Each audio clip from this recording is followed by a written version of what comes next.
Hi, I'm Terry Bills, the Transportation Industry Manager here at Esri.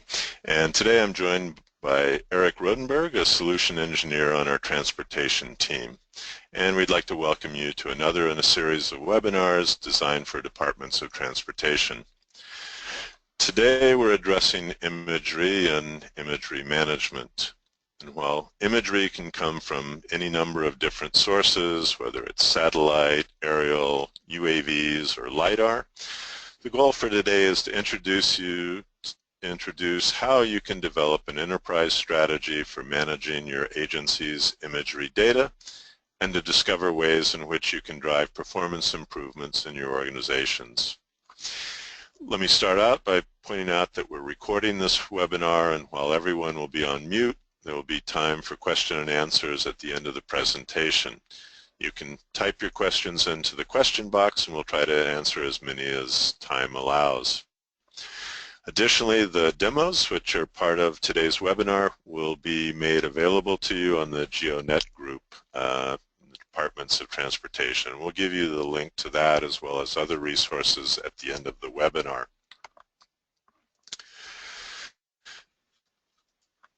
So to begin, let's start with the simple observation that just about any department in a DOT can use imagery, and that imagery information has become an integral part of a large number of our standard workflows.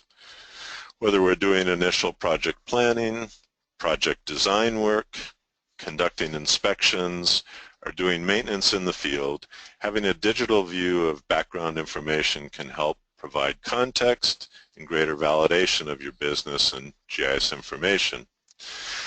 And while I think we can all agree on that, unfortunately, many agencies struggle with how to manage their imagery in a comprehensive way, often with the result that different departments not only manage their own imagery data, but really often have separate procurements for their own data independently from other departments within the same DOT. Another common problem is that given the scale and the size of various imagery data, many agencies struggle with managing the large volumes of data, with the result that few outside of a small group are able to access imagery data that may already be held within their own organizations. So what I'd like to suggest is that there are a set of common themes that most DOTs have to address with respect to imagery data. Chief among those are really how do we achieve a comprehensive and efficient way of delivering imagery information to the users without creating a lot of duplication and redundancy. In other words, how can I create an enterprise strategy which can make the agency's imagery available to a wide range of users given my current IT infrastructure and any architectural constraints? And this raises the second major issue, which really revolves around the size of some of these data sets. If I'm talking about a LiDAR data for an entire state highway system, I'm probably talking about terabytes of data. How do I manage that, and how do I make it easily accessible to the people who really need to access that information? And this is where many agencies are increasingly looking to the cloud, not only as a way of storing the information, but also as a way of making the data easily accessible from a map interface within my own organization. So a number of the LiDAR data collection firms that we work with are moving in the direction of providing managed services for these very large data sets and providing access through a service that could be accessed through ArcGIS online or through a portal implementation. The third set of questions relates to the fact that I may have several iterations or time periods of imagery data. How do I manage that information, and how do I make it easy for my users to be able to compare that information over time? Let's say that I want to look at changes over time or what was in a certain location at an earlier time period. So looking at how we can accomplish that. And finally, the use of LiDAR data within DOTs has, for the most part, really exploded over the last 5 to 10 years. Whether it's airborne or mobile or terrestrial, DOTs have discovered a wide range of uses for LiDAR data. And in a future webinar, we'll discuss an enterprise strategy for LiDAR data collection and the wide ranges of uses for that data. For today, we simply want to point out that increasingly DOTs are looking at how they can extract key features from LiDAR and related data for asset inventories, and how LiDAR can be used for precise measurement equivalent to traditional survey techniques. But rather than hearing me talk about this, let me shift to Eric, and he can walk us through a number of these concepts. So, Eric?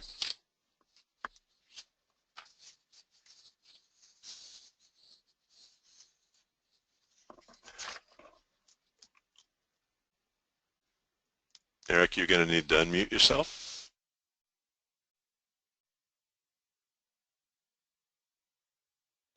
Today I'm going to talk about how we can use the ArcGIS platform for managing our imagery holdings for state DOT. ArcGIS should be thought of as a platform, and it's a very comprehensive platform for maintaining, managing, using, and sharing your imagery.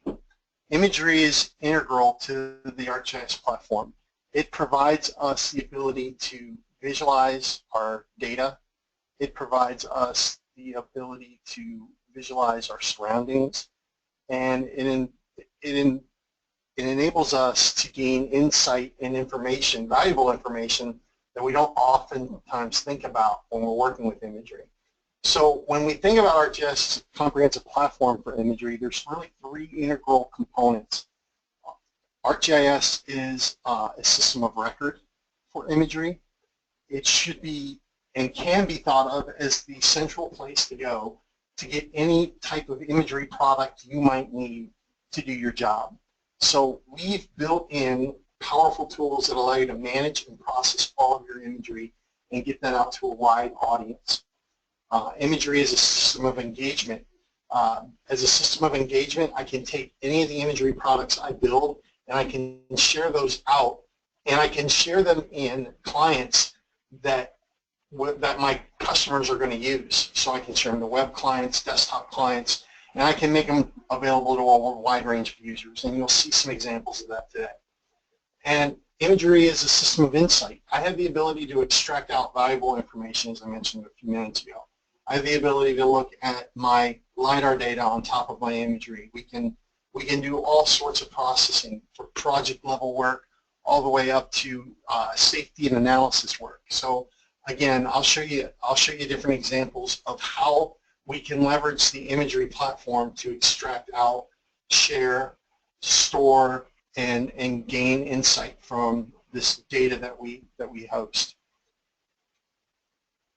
So we'll start talking about imagery as a system of record, because that's really the fundamental aspect of getting data out to everyone, is being able to store that and making it making ArcGIS a central place to go to get information. So ArcGIS is highly scalable. We can store small volumes of imagery up to massive volumes of imagery. And typically when we think of DOTs, we think of large, massive volumes of imagery. In some cases, terabytes of imagery, 25, 30 terabytes of imagery. But for state government, typically DOTs contain the most imagery and are the biggest users of imagery. So we need to be able to create efficient catalogs of imagery. We want to reference the sources, we want to ingest and define the metadata, and we want to define processing to be applied. And we'll talk a little bit about on-the-fly processing as we go through, but more importantly, I have the ability to dynamically mosaic this imagery. So we utilize the mosaic data set as the fundamental mechanism for storing imagery and managing it. And the advantage of a mosaic data set is I can manage large collections, and I don't have to manage those collections in a database. We're just simply referencing the location of the imagery back to a database. And then from there, we can publish that out as services. And we'll talk about what that workflow looks like. But those large collections of imagery don't have to be converted. They don't have to be loaded into a database. We don't have to worry about setting permissions. The data can live as exists. So if I have a giant catalog of GeoTIFF images, I can use those. If I have a giant collection of JPEG 2000 or ECW or SID images, I can use those as well. Typically, we want to look for the raw imagery, like the TIFF imagery, but we can use many different types of imagery, and we'll get into that discussion as well. And we can access, of course, all of that imagery and catalog it, make it searchable, and make it really easy for our users to gain access to it. And importantly, in order to do that, we have to store a wide number of sources or sensors. So the ArcGIS platform integrates imagery from multiple sources. I can store, as Terry mentioned, aerial photos. I can store satellite imagery. I can work with drone data from drones. We can work with multispectral imagery where we're getting multiple aspects of the spectrum of light. So we can look at infrared, we can look at ultraviolet, we can look at all the different spectrums in certain types of imagery, in certain classes of imagery, like satellite imagery. Some imagery tools give us the ability to capture thermal imagery through, say, drones. I can pull in radar. I can pull in panchromatic imagery. We have tools to allow you to bring in georeferenced full motion video. So as I'm driving a vehicle down the road, I can be capturing video and pulling that in, or we might be flying that imagery through a drone. We can also capture and utilize LiDAR data. I know lots of organizations have piles and piles of LiDAR data sitting around that they don't necessarily know what to do with or know how to access efficiently. And the ArcGIS platform gives me the capability to do that. So we'll talk a little bit about what all that means. So once I've identified the imagery I'm going to be storing, we have the ability to do what's called on-the-fly processing. And on-the-fly processing allows me to basically perform functions on my imagery on the fly as I'm viewing it. So for instance, I can have a LiDAR data set that's published out as a DEM, a digital elevation model, or a digital surface model. And I can turn that into a shaded relief image on the fly. So as the owner and curator of the imagery, I can set up a service that does the shaded relief extrusion and shading on the fly.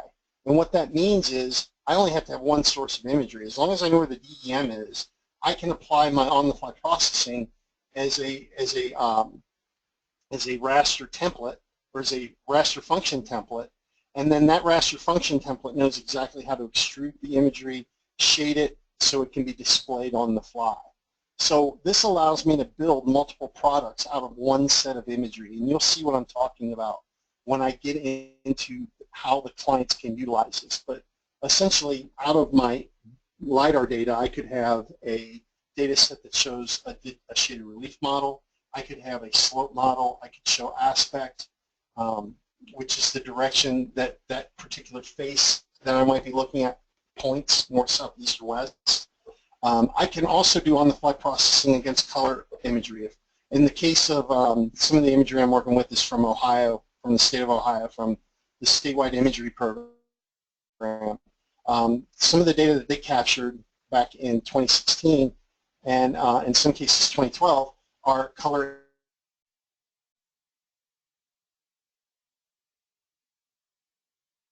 infrared. So I have the ability to view color, and in the process of doing that, I can gain insight out of things like my impervious surfaces and whatnot. So this diagram is pretty effective in showing that you've got multiple sources of imagery. We create mosaics out of that, mosaic data sets, and different raster function processes, which might be these orange lines. And through that, we can deliver these multiple products, multiple array of products out to different clients. And those clients can switch and swap what they want to see on the fly. And again, I'll show you what that means when we get into looking at some of the products that we've built. So in terms of serving that imagery, I mentioned that the mosaic data set is the fundamental container for storing large collections of imagery. And we're referencing back to a location on disk. So I might have a folder full of TIFF images that represents a certain year or multiple years of photography. My mosaic data set points to all those different years. I might have a product for each one. So I might have an imagery product for 2002, 2004, 2006, and 2008. And then I can take each one of those and I can serve those up as an ArcGIS server image service. So with the image extension for ArcGIS server, I can take that imagery and make it available as a web service. And then through Portal for ArcGIS or ArcGIS Online, I can take those services, register them, and make those available to a wider range of clients. I can give access to my imagery to mobile clients, desktop clients, even third-party GIS clients, as you'll see in a little while. So this allows me to provide a massive amount of accessibility to a large amount of users for very little effort on my part. It's not a very difficult process to take a year's worth of imagery, create a mosaic out of that, and then publish that out as an image service and make it available to a wide range of people. That imagery, by the way, can be served on premises in my own infrastructure, or we can serve it up through the cloud. So in the last year, we've developed workflows to allow you to leverage functionality like Amazon S3. So for those of you who don't know, Amazon S3 is Amazon's storage environment for long-term storage. I can take all of my imagery holdings and I can, through a geoprocessing set of geoprocessing tools, I can convert those to the new format that we worked on with NASA. It's called MRF, and we can store our imagery in the Amazon cloud. And the advantage of that is if you have a large holding of imagery, Amazon charges roughly $30 a month per terabyte for imagery. So, so you can store large holdings of imagery for a very little price and maximize the scalability of Amazon or even Azure has the same ability. So if you are a customer of Azure and you want to leverage the Azure cloud, you can do the same thing there as well. All right, so in fact, we'll talk a little bit about, for instance, Iowa DOT manages all of their imagery on the ground, on premises with their own infrastructure. We work pretty closely with the folks at Iowa DOT a couple years ago, gave them some guidance, and they were able to get all their imagery holdings up and running pretty quickly. And then Michigan just entered into a contract with Esri Managed Services. So they are actually going to be leveraging the Esri Managed Services cloud to store the entire statewide imagery catalog. I think it's somewhere in the neighborhood of 25 terabytes of imagery on through Esri Managed Services, and we'll talk a little bit more about that in a minute. Another area that people really grapple with is historical imagery. So we've actually been talking to quite a few states about this. We've got several states that have large holdings of imagery going all the way back to the 20s. And in those imagery holdings, they have they've literally gone in and scanned all this imagery, and they've captured every amount of information they could in their metadata about the flight path, camera, angle, altitude, all the information necessary. And we actually have several folks at Esri in our professional services group that do a lot of work with the Defense Department, and the Defense Department has regularly in their work to look for bad guys all over the world doing bad things, they have come across the need to process large amounts of scanned imagery as well. So our folks in professional services have worked with a business partner to utilize a product called historical aerial processing. It's from PCI Geomatics, and this software allows us to enter in the flight path information, the centroid of each image location, and various information about the camera angle and the altitude. And what we were able to do was take imagery, and you can probably see this here as I start to zoom in. You're looking at raw unprocessed imagery right now. So you can see, and I purposely made the background transparent so we can see this imagery pretty clearly. And I think you'll notice here, you can see the marginella with all the markings pertinent to the flight path, when the image was captured, the date, and scale information. You can see it's okay in terms of its georeferencing. It's not perfect. As you can see, this doesn't quite line up with the road like I'd like it to. But the important thing is, let's zoom out just a touch. There we go.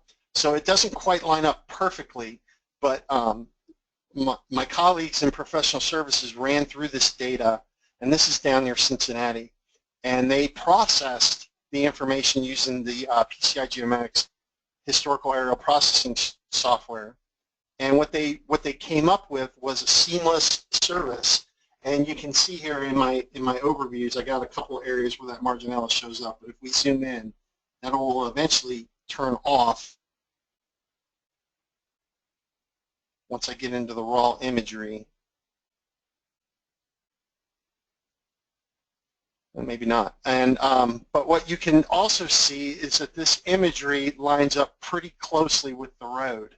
All the buildings line up pretty closely. It's a pretty good match. So we can see we've got pretty good coverage out of this imagery that was initially captured via historical film, scanned, and then processed. So if you've got large holdings of historical imagery and you're interested in getting that imagery processed and would like to make use of that imagery, please talk to myself or Gary Waters. We'd love to help you, give you the direction you need to take on a project like this, because as it turns out, it is a pretty easy process. I know talking with Steve, the gentleman who processed this imagery for me, it took him about an hour to get the settings created for the imagery, and then he went through the processing. Once it starts processing, the software pretty much takes care of itself. The tricky part is just getting the software configured to go through a particular year's worth of imagery and then process it all.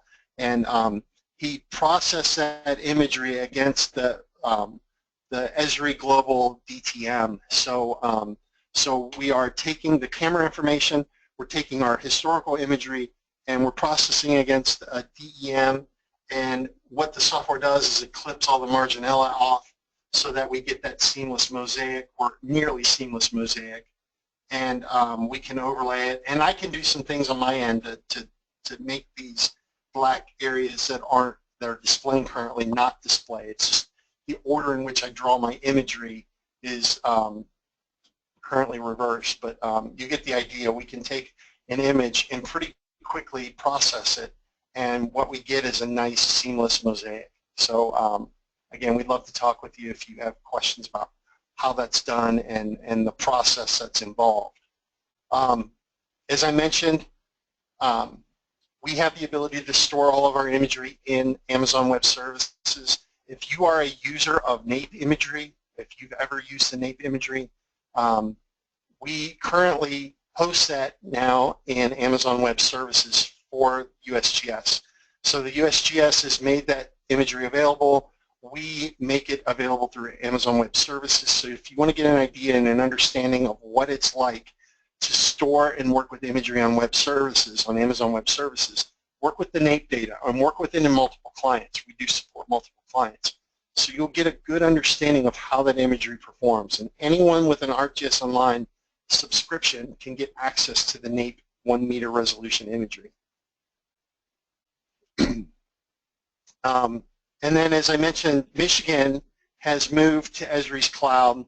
That was announced back in August. It was actually in July when it was announced. This article talks about the 25 terabytes of imagery that they're moving into our cloud right now, and that's a statewide image service, and that does include LiDAR data. So they're working with multiple products, getting those products made available for their users.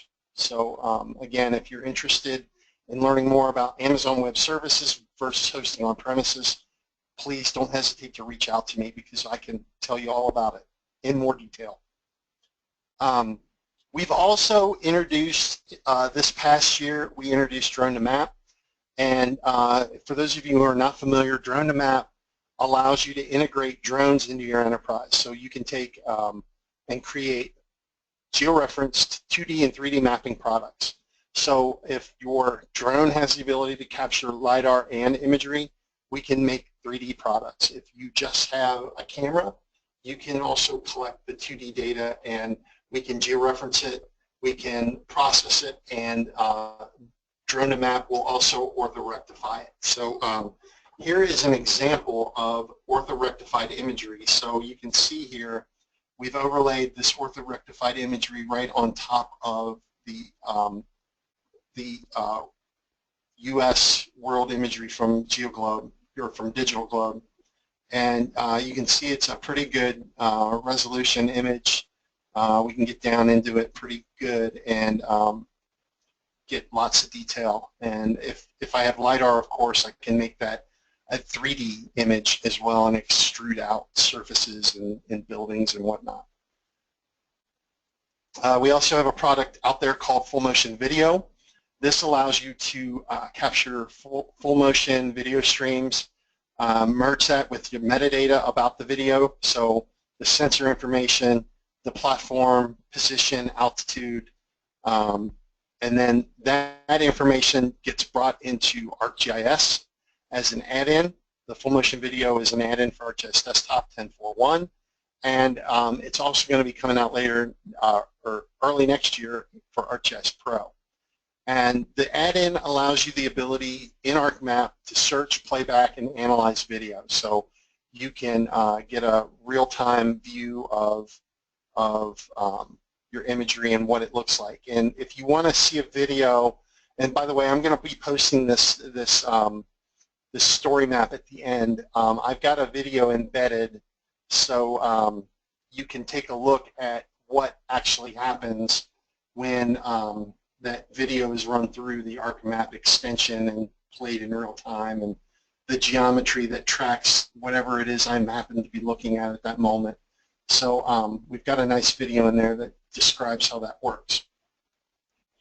In addition, I'm going to move into system of engagement. So we'll talk about how this imagery can be used. So we talked about storage. I talked about the different mechanisms for storing imagery. I can store it on premises, in the cloud. I talked about the ability to process on the fly. Now I want to show you some things in terms of what that all means.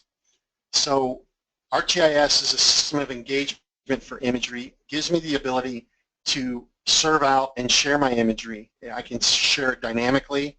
I can share it as tiled services. So if I need to get imagery out to a client so that it can just view as a base map, I can serve that imagery out as a cached base map. I can make it interactive. I can make it informative and engaging. We've got lots of different ways of enabling imagery.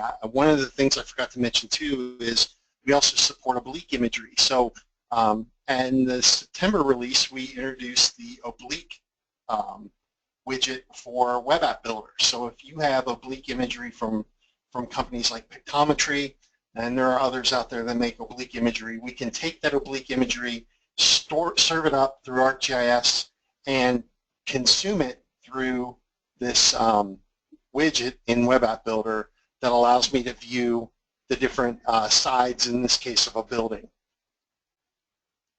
So we'll talk a little bit about all the different things you can do right now. So as I mentioned, one of the advantages of the image extension and our imagery management platform is that I can serve up one image product multiple ways. So this is color infrared imagery from 2013 from Ohio Statewide Imagery Program. It's 4-band color imagery, and it supports the infrared band, as you can see on the right-hand side. The image on the left is the color version of it. So I'm showing two products from one service. So I only have to store the imagery once to do this.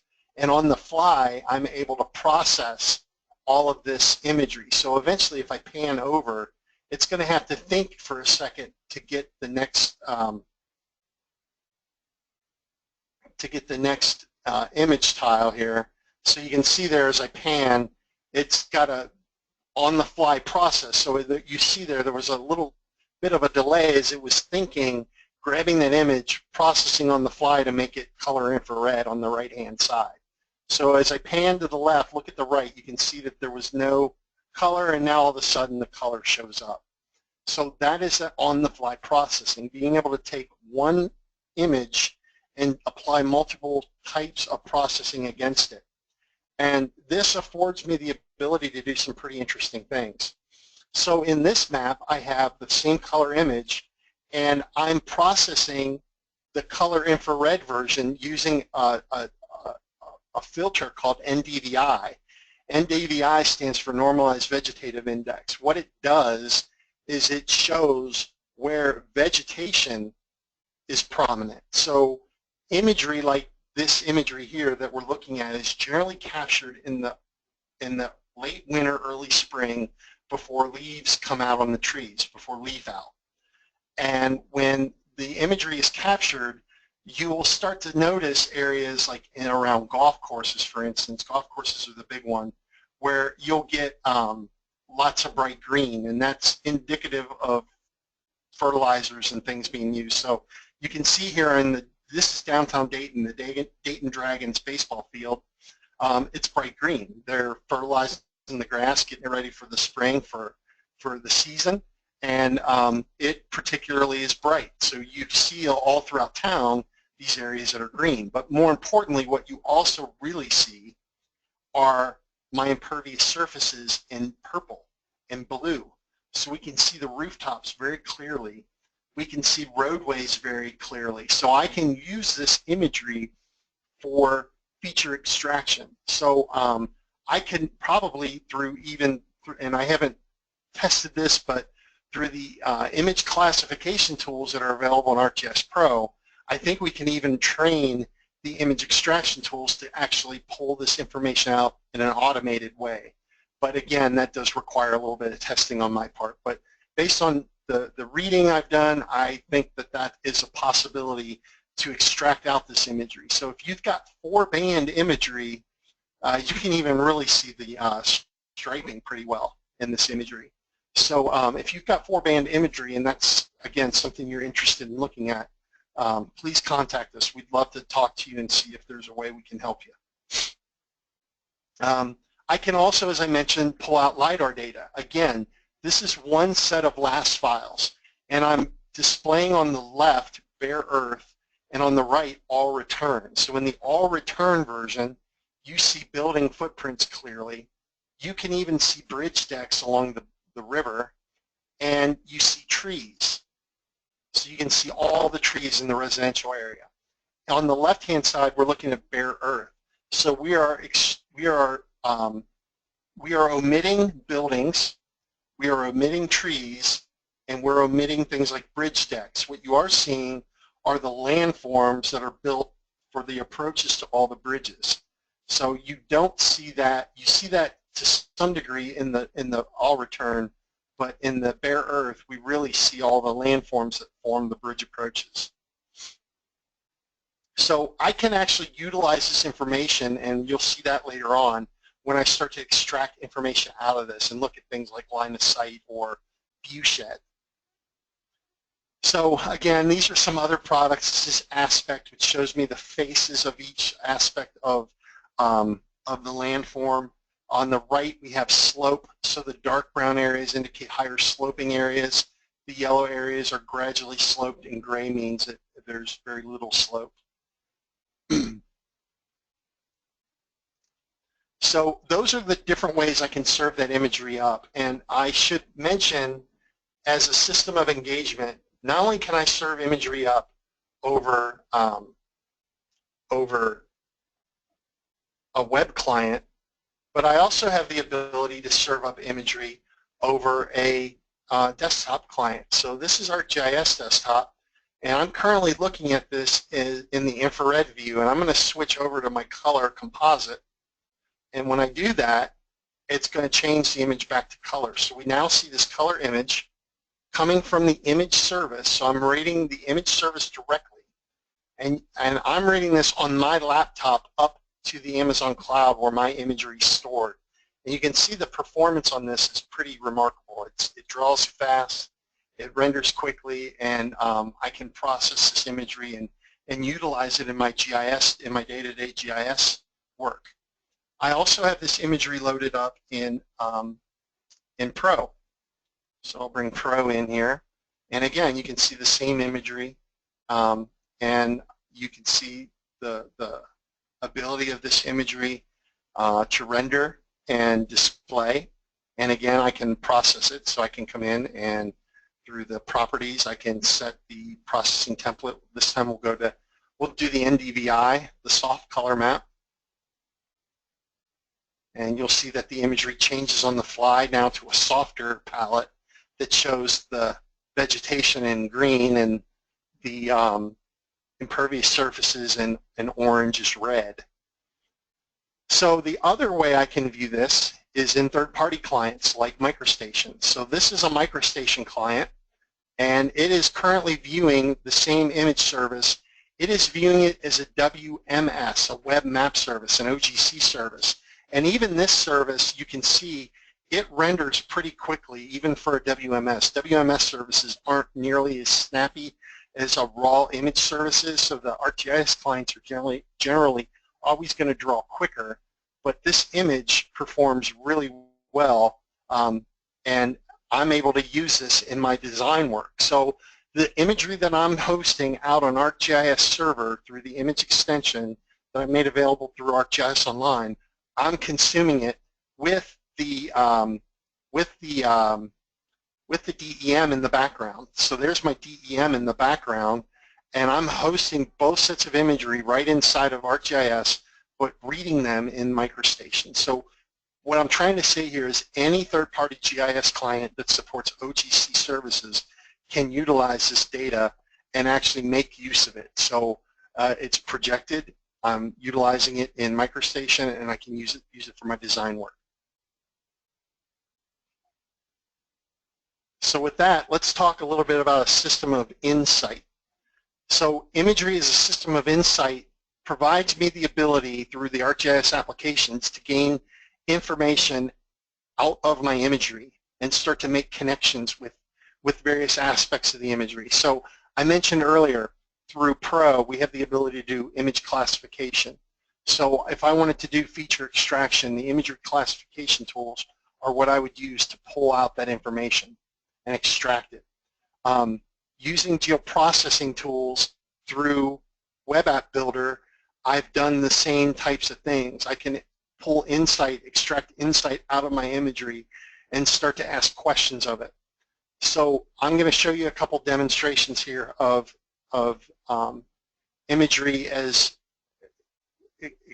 gaining insight from my imagery. So in this particular application, I have projects, ODOT projects from 2015, and I have my color imagery loaded, and in addition, I also have the DEM loaded. Actually, I'm looking at all return. I'm looking at the digital surface model which contains all return. And I'm going to click on a project to identify it. And what the tool does when I select it is in the background, it runs a digital elevation profile, a graphic profile. So this is an application that's reading my DEM, it's reading the project, and it's generating on the fly an elevation profile. Now bear in mind, this is Ohio. Dayton is pretty flat.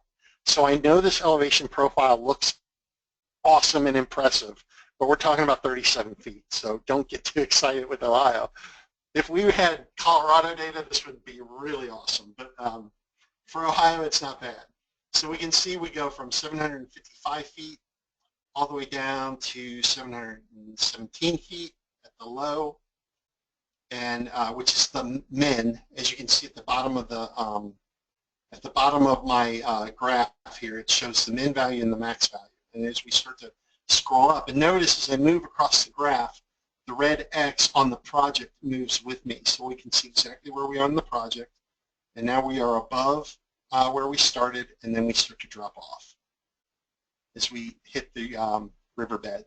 So I think this is using the digital elevation model. So it's not accounting for the bridge decks. That's why we see this drop off. So, so then I can click on another project and generate the same type of information. And again, it's going to run this. Or I can just draw a line. So I can take a line and just randomly draw it. And you can see the elevation profile it created out of that line. So this works both ways. So I can overlay my project data and publish this service out. And this is a dead easy service to publish. I've got construction projects in a web map along with my digital elevation model, my color infrared imagery, and my web app, which now this is a template application. This can be configured as an out-of-the-box template. I don't even have to use, when I built this, this was somewhat custom at the time, but now it is an out-of-the-box template that anyone can take and utilize with their LiDAR imagery. So all you have to do is process the LiDAR, make that service available, and in the app we can point to the LiDAR data so it knows what to use as the reference data for drawing the elevation profile. And then any line or point layer that we put in, it will draw the elevation profile based on that, or I can draw my own line. So that's a pretty powerful tool. I also have the ability to answer different types of questions as well. I might want to know about line of sight. So this is a stretch of Interstate 70 in Dayton, right around Huber Heights, Ohio, so just north of Dayton, right at near the intersection of 70 and 75. It's about 2 miles away.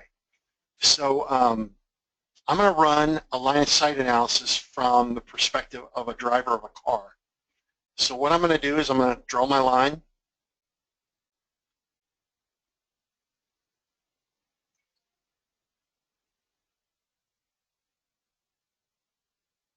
Let's try that again. Let's do the multi-point line.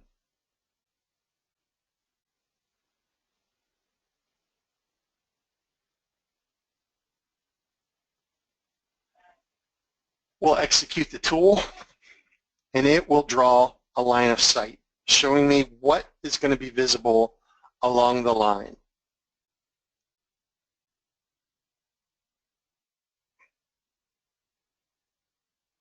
There we go. So it didn't quite follow. It looks like it drew a straight line, whereas my line was a multi-point line. But you get the idea here. So the green lines show what's visible. So it looks like as soon as it hits the sound wall, we have our obstruction. Although there are some spots we can see maybe above the wall line, and then as it comes back into view. So there's really not a whole lot I can see from this point down to the bottom. But you get the idea of how that works. And if I had drawn that line a little straighter, let's try that one more time. Clear that out, and let's just draw the line a little bit smaller. And we'll draw it from the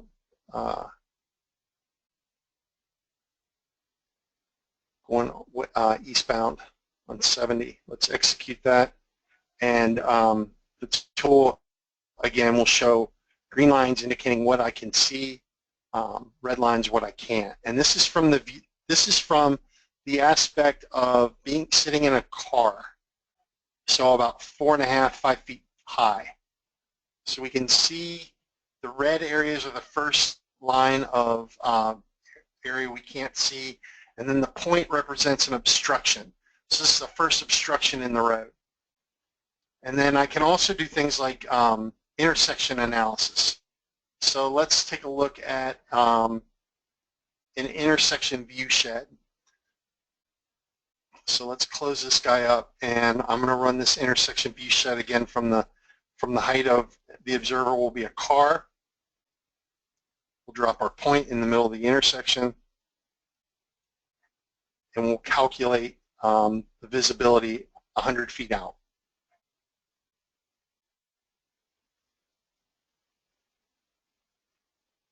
And so the green represents things I can see, the red represents things I can't see. So we've got some trees, we've got some shrubbery, it looks like we've got some bushes over here, And it looks like there's something in my view here. Now, there might be some artifacts in the DEM too that are presenting this. This isn't the greatest resolution DEM, but you get the idea that we can quickly generate a view shed that shows me what my visibility looks like. And then for those who really need to have this data, maybe you don't want the user to stream the data into their client. Maybe you want to give them the ability to download it. I've built a little clip, zip, and ship tool. So with this tool, I can draw a box and execute.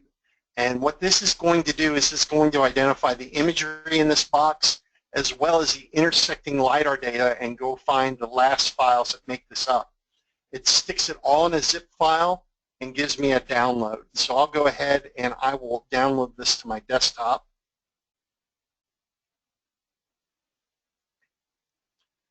And it's going to take about 30 seconds to download. So I'll come back to that when it's done. And you can take a look at what's inside. So we've got last data and imagery that are going to be coming. Developers should also know that they can access imagery services directly through our APIs. So this is a little custom application I built a few years ago to help Caltrans with the problem they were having. They wanted to give their engineers the ability to identify a specific image in, it could be any year, but they wanted to be able to identify specific images for a project. So if I were doing a project along US 35 in Dayton, and I want to know what the images are so I can go in and search them and download them, I can just click on the cell and I can add the raster. And it goes into the image extension, finds the specific raster and turns it on. So I've actually got all the images off and I'm using this little pop-up tool to turn the individual one on. I could even add another little widget here that would download this image. So I can click here, add the raster, and it's going to add it to my view. Keep left clicking, I need to right click, there we go. So we'll add the raster, and add the raster. So now we know what each of the rasters are. We have their name, so this is the actual file name.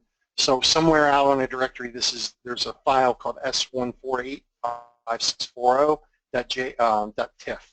And I could access that, download it, or using my clip, zip, and ship tool, I could also access it and download it. So my point being is that developers can utilize our APIs and build custom tools for their users to do activities like this, where we grab specific images, or we download an image, or we want to on-the-fly process an image. So that's a little bit about customization. Now, I mentioned earlier, this is the zip file I just downloaded a minute ago. And inside the Montgomery County folder, we have our TIFF image, and we have the last file as well. So this went out and grabbed everything I need for a project. And I can then take that and incorporate it into the work I do.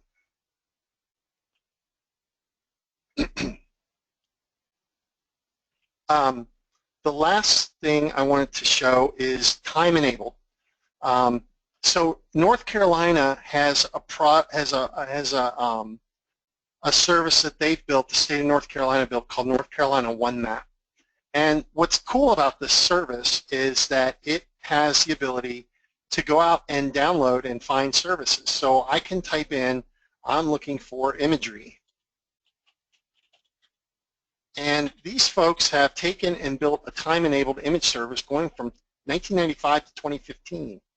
And so I wanted to show you how time-enabled images work.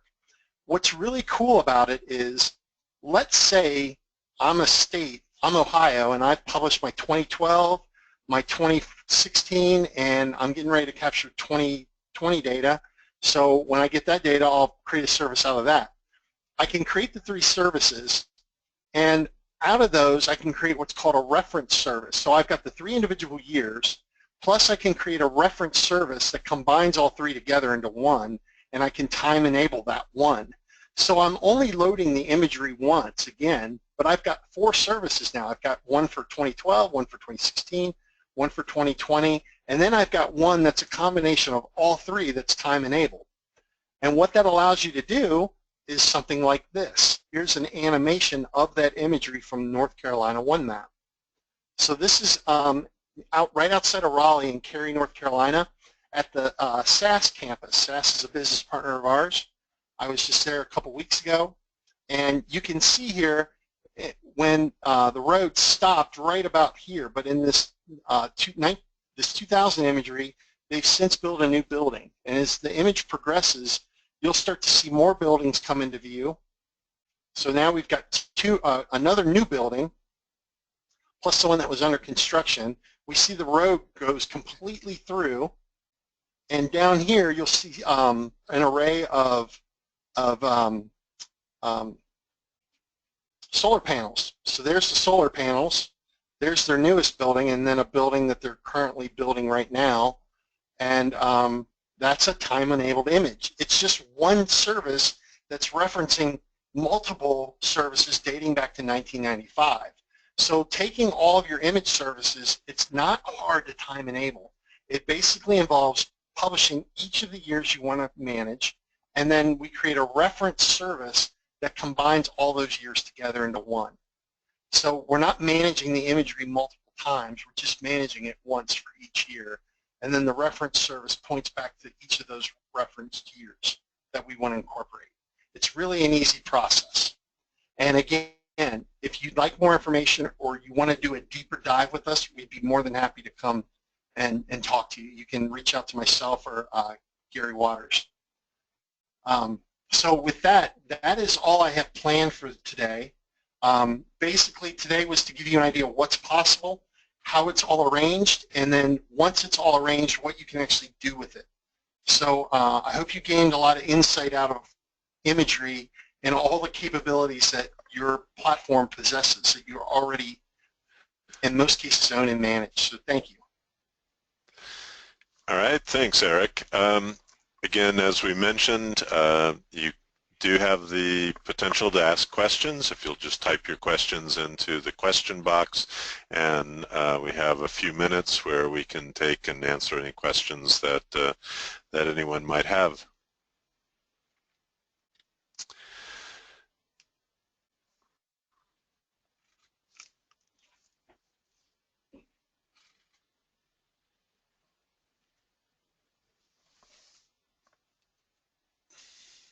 Waiting here for that first, here we come. Let's see. So the question is, any more information on arranging historical mosaic data sets? Are all the functionalities that you had cited with ArcGIS Pro? Yeah, so once historical imagery is processed, it's imagery like any other imagery in your catalogs. Now, if it's going to be 3-band, if it's color, if it's black and white, then it will only contain 1 band.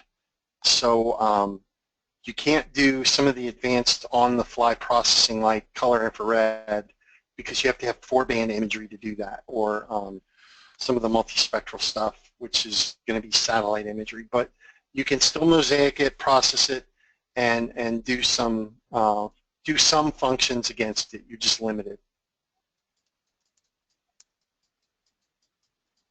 Okay. And other questions? Again, we will give you a link. This entire story map that you saw will be available. You can peruse it at your pleasure or leisure, and as well as we'll show you where else other sites that you can go to answer other questions as well. Another question, suggestions on using 1 or more mosaic data sets, and when do you use more than 1? Yeah, good question. So mosaic data sets are definitely the preferred best practice that's going to get you the best results. And generally speaking, I have multiple mosaic data sets when I'm dealing with things like multiple years of imagery or multiple years of LiDAR, or I want to display LiDAR in a desktop application using bare earth versus all return. Although you can process it on the fly, so that does make it a little easier. But generally, because we have raster processing templates, I can pretty much just publish one mosaic data set for each year of imagery I want to manage. And you have to combine like imagery. So what that means is I can't take multispectral imagery from 2002 and mix it with 4-band or 3-band geotiff.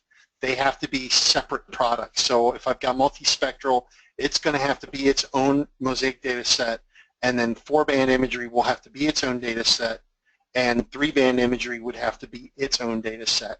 I can use reference data sets at the end to merge those together, but they've got to be either in individual containers, individual mosaic data set containers to start. Okay, and the next question, what is the work stream interfaces necessary to start from imagery to create the inputs for these tools and use them in ArcGIS? So generally speaking, the first thing that has to be done is when you create a mosaic data set, and you can do that in a file geodatabase. So I can set up a file geodatabase, right-click on it, create a mosaic data set. You'll specify the type of imagery that you're going to store, and then once it creates the mosaic data set, there's a tool to load all the imagery, and you can point to an individual image, a set of files, or an entire folder of imagery, and then it will load it all in for you. It's all documented online. If you have more questions, you can contact me directly, and I can give you the exact detailed workflow. Okay, any last questions before we, again, what you see on the screen, not only the link for future webinars, but then the GeoNet that we have for departments of transportation. As we mentioned, Eric's story map will be, the link will be there. You can access it and you can go through it at a more leisurely pace. Additionally, there's another link there that takes you to our imagery pages. There are white papers and other resources that you can peruse.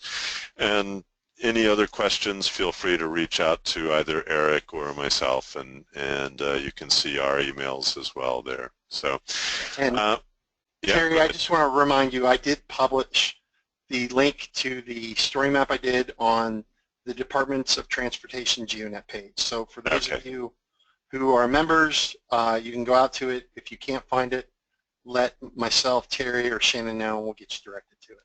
It's out there now.